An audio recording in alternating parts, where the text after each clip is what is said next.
Men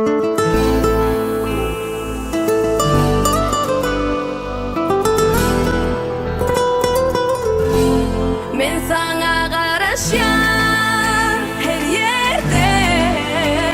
Tutacağım ben adını senin her demde Söyleyen seni içinden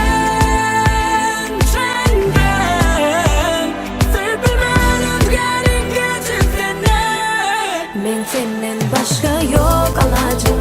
Alacım yok alacım Alacım yok alacım Alacım yok Men senden başka yok alacım Alacım yok alacım Alacım yok alacım Alacım yok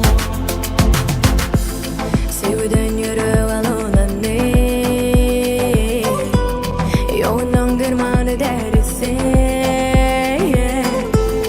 Gönlümden seni anlan ne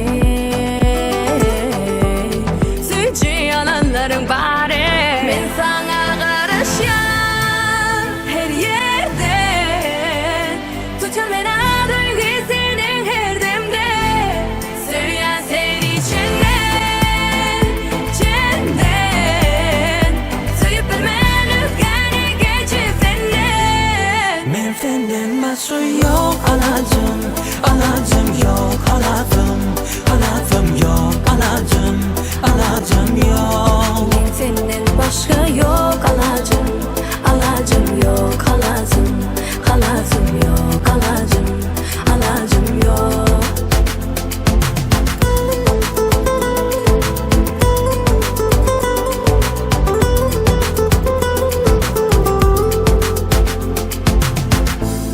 Sana böyle sevgimin çare yok